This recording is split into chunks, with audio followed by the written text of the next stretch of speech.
Hello, and welcome to Dallas Delivers. I am Vonciel Jones-Hill, and I am proud to represent the people of Dallas and District 5. Joining me today to talk about prosperity in District 5 are Diana Flores from the Dallas Hispanic Chamber, Mr. Karl Zavitkovsky, Director of Economic Development for the City of Dallas, and Mr. Roland Parrish, business owner in District 5. Thank you all so very much for joining me today. I believe that prosperity is possible for every segment of the city. I do not believe those who tell me that we cannot have a prosperous District 5. And I believe that because of people like you. Mr. Zavitkovsky, you have been very consistent in talking about the kinds of businesses we can bring to District 5. Won't you share that with the citizens of the district? Surely, I'd be pleased to. I think one of the most important things that we've looked at, not only in District 5, but in all the southern communities, is to improve the retail presence in the southern communities, because what we've seen is that although Dallas has the highest per capita number of shopping centers in the whole country, maybe in the whole world, that less than 25% of them are in southern Dallas, and over 75% of southern Dallas residents do their shopping elsewhere. So we're very determined to try and bring new and better quality centers to Dallas. An example of that is a redevelopment at Lake June and Masters that a developer named Sid Hurley is now initiating, where there's an empty Winn-Dixie store, and he's going to be converting that to a new grocery store and a full-scale development. And the other thing that we're trying to do is take advantage of the transit lines, and in terms of Pleasant Grove, that means the new Green Line stations that will be, I think, in place by 2010, 2011.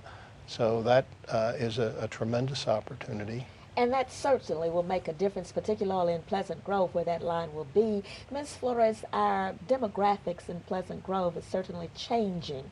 We are getting an increasing Hispanic population in Pleasant Grove, but we believe that that population is a good retail population. Do you agree with that? Definitely agree with that. And as a matter of fact, here recently, the Greater Dallas Hispanic Chamber of Commerce has been assisting a new fledgling Chamber of Commerce in that area, the Southeast Dallas Hispanic Chamber of Commerce, because we do believe that the key to prosperity is business. Coupled with that, a good education. If you want to have businesses come in, retail come in, larger facilities for business, you need the educated workforce. And that's why we also partnered with the Dallas County Community College District when they were passing the bond election in 2004, because of the promise of a campus in Pleasant Grove, in West Dallas, in sectors of the city that have a lower number of people with those bachelor's degrees, with the high school diplomas. So there's a lot of exciting things, I think, that will begin to happen for Pleasant Grove, as we're seeing in other areas like Oak Cliff, North Oak Cliff, West Dallas, in terms of economic development. And certainly, Mr. Parrish, you are the embodiment of economic development and prosperity in Pleasant Grove and in South Oak Cliff, the two parts of our district, because I believe you started your McDonald's franchises in Pleasant Grove. Is that correct? And tell me how those are going. Yes, Councilman Hill. Dallas does deliver. We made our first investment built from the ground up in Pleasant Grove in 1989, the first restaurant. And I've thought about it today when you asked me to come forward. I've actually built 7 restaurants from the ground in the city of Dallas, 2 of them in Oak Cliff and 2 of them in Pleasant Grove. And their volumes are some of my higher volumes of the 19 locations that I have. So Dallas is a good investment. Dallas does deliver. Pleasant Grove does deliver, and Oak Cliff does deliver. And so would you all join me in agreeing that it is possible, Mr. Zavitkovsky, to bring prosperity to every segment of this city? That's absolutely true. If we will just work together. Mr. Parrish, have you found the necessary workforce that you need near your restaurants? Yes, ma'am. We found that, as you're aware, that's a lower economic area, but with the transit system, the new rail line coming in, and a lot of individuals are able to just walk to work.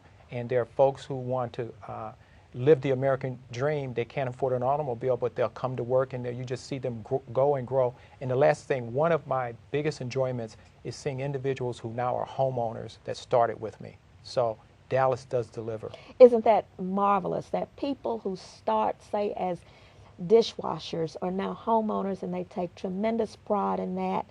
Your investment in the community assists that greatly, as does the transit-oriented development that you're talking about, Ms. Flores, and the education that will be prompted by the college development. Do you agree with me that that college is really going to make a difference in the people we're able to employ? Definitely, because the hope is that we'll get the people who still need their GED, who need to learn English, who need to basic job skills, but that the campus will serve as a gateway then to Eastville College or any of the other colleges, and then a gateway to the university. Because we all know literally in one generation you can move from poverty to the middle class with an education. Absolutely. And that's what we're all about. Absolutely. And Mr. Zavitkovsky, you have worked hard with your city staff to move from poverty to prosperity. Would you agree with me that there may be some obstacles, but those can be overcome if we work with people such as Mr. Parrish and Ms. Flores in the neighborhoods?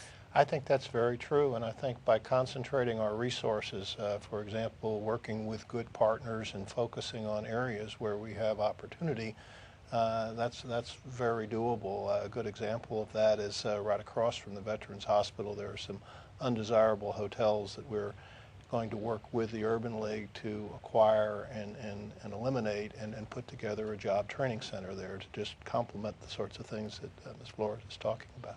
With the job training center, the commitment to the Lancaster Keys corridor, with businessmen such as Mr. Parrish and businesswomen like yourself, and community persons such as Ms. Flores, we can make a difference in the wealth and the prosperity in District 5 and in all of the city of Dallas. I thank you so much for your commitment to working in this district.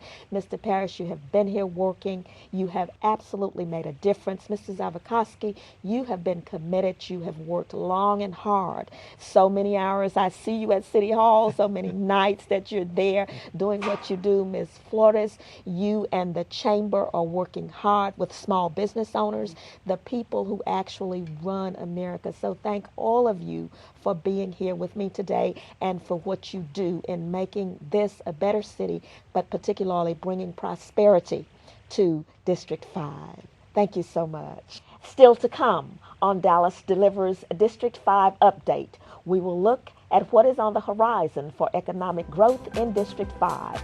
That's next here on City Channel 16, your 24-hour, 7-day-a-week connection to Dallas city government.